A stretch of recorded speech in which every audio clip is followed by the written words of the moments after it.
నమస్తే. శ్రీ గురుభ్యో నమః. శ్రీమాత్రే నమః. ఆదిత్యాయ చ సోమాయ మంగళాయ బుధాయ గురు శుక్ర శనిభ్యే రాహవే కేతవే నమః.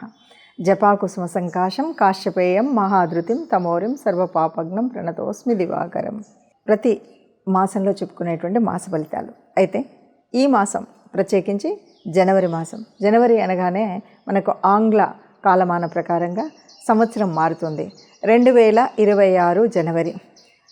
మనకు ఎంతగా మన శాస్త్రంలో సనాతన ధర్మంలో మనకు ఉగాది నుండి మొదలుపెట్టేటువంటి సంవత్సరం అయినప్పటికీ గ్రెగేరియన్ క్యాలెండర్ ప్రకారంగా ప్రపంచవ్యాప్తంగా జనవరి 1 అనగానే కొత్త సంవత్సరం అనుకునేటువంటి పరిస్థితి ఉంది. కనుక మరొకసారి ప్రేక్షకులందరికీ కూడా నూతన సంవత్సర అంటే ఆంగ్ల నూతన సంవత్సర శుభాకాంక్షలు తెలుపుతూ ఈ సంవత్సరంలో మొట్టమొదటిగా వచ్చేటువంటి జనవరి మాసం ఫలితాలు ఎలా ఉంటాయో చూద్దాం. జనవరి కొత్త ఆశలు, కొత్త ఊహలు అందరూ కూడా ఇప్పుడున్నటువంటి కాలానికి ఇవన్నీ కూడా కొత్త నెలగానే అనుకరిస్తూ ఉంటారు. కాబట్టి ఇందులో ప్రత్యేకించి ఈ మాసంలో మనకు కనబడేటువంటి ఒక ప్రత్యేకత ఏంటి అంటే, ఈ మాసంలో పండగలే వచ్చిన గ్రహాల అన్నీ కలిసి ఒకచోట కూటమి అయ్యేటువంటి పరిస్థితి ఉంది. గ్రహ కూటమి అంటారు, పంచగ్రహ కూటమి. ఇది మనకు జనవరి మాసంలో 16వ తారీఖు తర్వాత మకర రాశిలో అంటే సహజ సిద్ధమైనటువంటి దశమ భావంలో ఈ గ్రహ కూటమి ఉండడం వల్ల కూడా ఈ జనవరి మాస ఫలితాలు కొందరికి, కొన్ని రాశుల వారికి అద్భుతంగాను, మరికొన్ని రాశులకు సమాంతరంగాను, మరికొన్ని రాశులకు కాస్త కష్టంగాను అనిపించే విధంగా ఉంటాయి.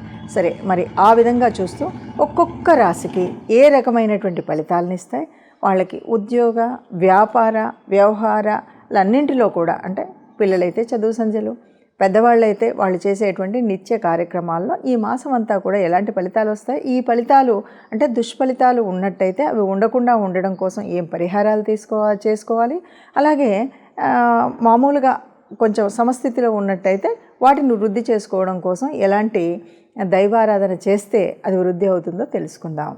ఇక రెండవ పక్షము మేషరాశి వారికి ఎలా ఉంటుంది అంటే, దాదాపుగా పూర్తిగా మొదటి పక్షానికి రెండవ పక్షానికి చాలా తేడా కనిపించేటువంటి పరిస్థితి ఉంటుంది.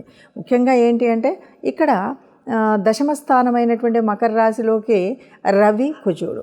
ఇక్కడ కొద్దిగా ఆలోచిస్తే కొంచెం తేడా కనిపించినప్పటికీ కూడా ఇది బాగా లాభం చేకూరుస్తుంది. ఎందుకంటే నిజానికి మకర రాశి భూతత్వ రాశి, ఇక్కడికి అగ్నితత్వ కలిగినటువంటి రవి, కుజుడు ఇక్కడికి వస్తున్నాడు. కాబట్టి కొద్దిగా తీవ్రత ఉండొచ్చు, కొంచెము ఏదైనా చేయాలి అంటే ఆతృత ఉండొచ్చు, ఏదైనా ఇలాంటివి కనిపిస్తూ ఉంటాయి. కానీ రాజకీయ వ్యవహారాల్లో ఉన్నటువంటి వారికి మంచి లాభం జరుగుతుంది. భూసేకరణలో ఉండేటువంటి వాళ్ళకి చాలా మంచి అది కలుగుతుంది. కానీ ఇవన్నీ జరుగుతున్నప్పటికీ అంటే మొన్నటి వరకు ఉన్నటువంటి 15 రోజుల క్రితం మొదటి పక్షంలో ఉన్నదానికి రెండో పక్షం వచ్చేసరికి మంచి అనుకూలమైనటువంటి వాతావరణంలోకి, అనుకూలమైనటువంటి మార్పుల్లోకి వెళ్ళేటువంటి స్థితి ఉంటుంది. అయితే కొన్నిసార్లు అకారణమైనటువంటి వివాదాలు జరిగేటువంటి పరిస్థితి ఉంటుంది. కాబట్టి ఆ అకారణమైనటువంటి వివాదాలు రాకుండా ఉండాలి అంటే తప్పనిసరిగా కాస్త జాగ్రత్తగా ఆచితూచి మాత్రం ఉండాలి. ఎంత గ్రహాలు మనకు పంచకూటం వల్ల అనుకూలంగా ఉంటున్నాయంటే మనకు తెలుసు. ఇక్కడ ఏమవుతుంది, మకర రాశిలో రవి, కుజుడు, బుధుడు, శుక్రుడు, చంద్రుడు వీళ్ళందరూ వచ్చేసరికి 5 గ్రహాలు ఒక చోటు ఉన్నప్పుడు ఎప్పుడైనా సరే కొద్దిగా క్లిష్టంగా ఉంటాయి. కానీ మేషరాశి వారికి చాలా అనుకూలంగా ఈ రెండో పక్షం అంతా కూడా హాయిగా అనుకూలంగా ఉండే విధంగా ఉంటుంది. కాబట్టి ఈ కాలాన్ని సద్వినియోగం చేసుకోవడానికి మంచి అవకాశం. తప్పనిసరిగా మనకు ఇష్టదేవత ఆరాధన చేస్తూ దాన ధర్మాలు చేసినట్టయితే సుఖంగా ఉంటారు అని చెప్తూ ముందుకు సాగొచ్చు.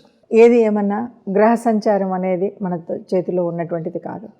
జన్మరీత్యా మనం ఏ రాశిలో పుట్టినప్పటికీ గోచార రీత్యా జరుగుతున్నటువంటి మార్పుల వల్ల కొంత మన రాశి మీద ప్రభావం పడడం అనేటువంటిది సహజంగా జరిగేటువంటి స్థితి.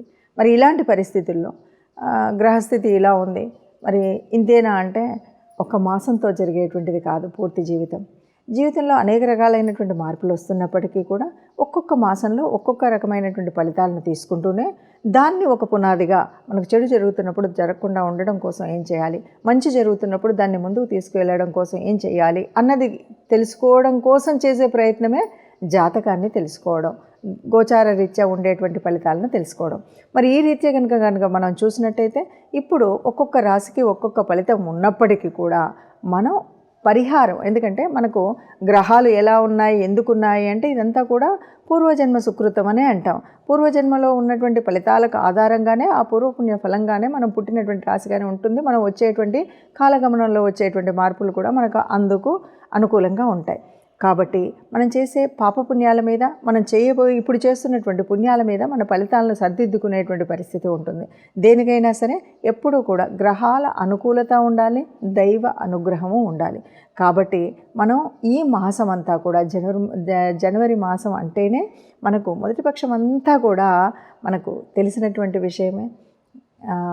విష్ణుదేవుడి ఆరాధన చేస్తూ ధనుర్మాసాన్ని పూర్తిగా చేసుకుంటూ గోదాదేవి కళ్యాణంతో విష్ణుమూర్తి, గోదాదేవి, శ్రీరంగనాథుడు, గోదాదేవికి కళ్యాణం చేస్తూ ఉంటాం కదా.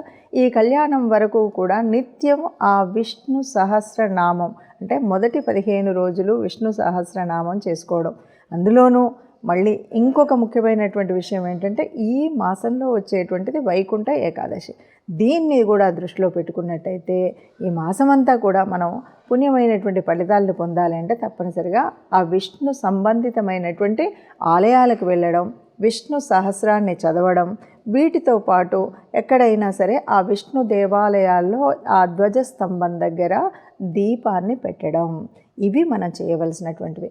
వీటితో పాటు విష్ణు సంబంధితమైనటువంటివి కనుక ఇక్కడ ఏదైనా బుధవారాల రోజులో కానీ, లేకపోతే మనకి ఇప్పుడు వచ్చే వైకుంఠ ఏకాదశి రోజు కానీ, లేదు ఈ పండగ 3 రోజుల్లో మనకి వచ్చేటువంటి భోగి, సంక్రాంతి, కనుమ, ఈ 3 రోజుల్లో కానీ మీకు తోచినంత, మీరు చేయగలిగినంత దానం, ధర్మం ఈ రెండింటిని కనుక చేసినట్టయితే ఈ మాసంలో మీకున్నటువంటి అనేక రకాలైన చెడు ఫలితాలు ఎవరికి ఏ రకంగా ఉన్నా కూడా పూర్తిగా తొలగిపోయి ఈ అడ్డంకులన్నీ పోతూ హాయిగా ఉండగలుగుతారు.